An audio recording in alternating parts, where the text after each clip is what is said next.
non supervisé. Voici les 5 classes qu'il a eu à faire. Donc, ici, là, c'est bien. Vous pouvez l'utiliser. Mais là, maintenant, ça va jouer sur votre expertise maintenant. Voilà, je ne le conseille pas. Allez, je vous montre maintenant rapidement comment faire une classification non supervisée et supervisée.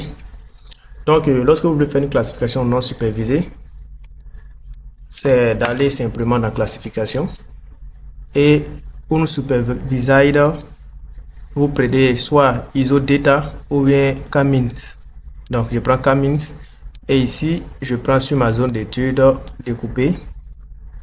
Et ici, je prends Select Band Mask, Select Mask Band. Voilà, c'est comme la bande témoin ici. Donc, je prends et je choisis une bande simplement. Je fais OK. Et je fais OK.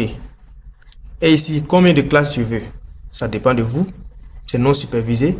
Donc, c'est la machine qui a fait son choix à travers les pixels, ce qui se ressemble, et il va assimiler la classe. Donc, ici, je vais prendre simplement 4 classes.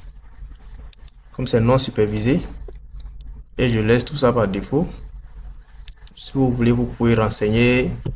Donc, non supervisé, c'est pas... C'est juste vous montrer, ce sont des options de classification.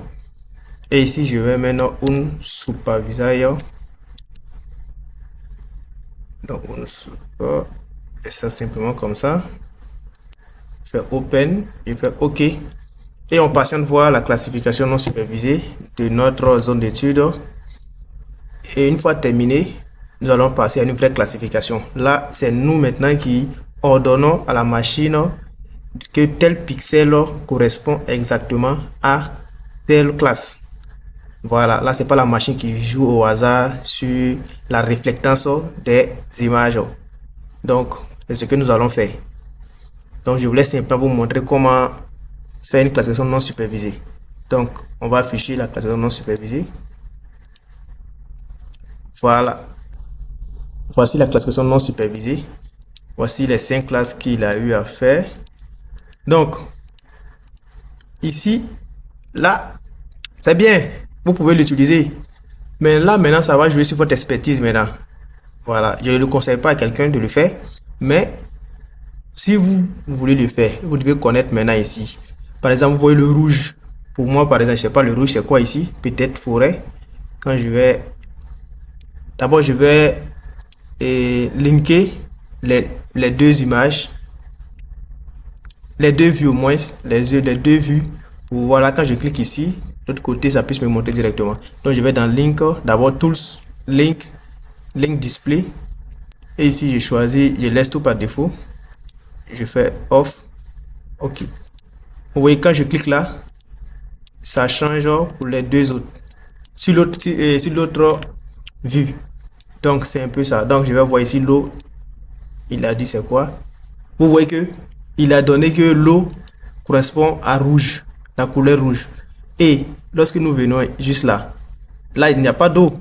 C'est comme une savane. Vous voyez, comme une savane. Et il a dit que non, il a une même reflétance, une même signature spectrale que la savane ici. Ou bien c'est moi, je me trompe. Ah non, c'est ça. C'est-à-dire que même l'eau, certains sont en rouge, certains sont en vert. Donc, c'est pas conseillé. Je ne vous conseille pas de le faire.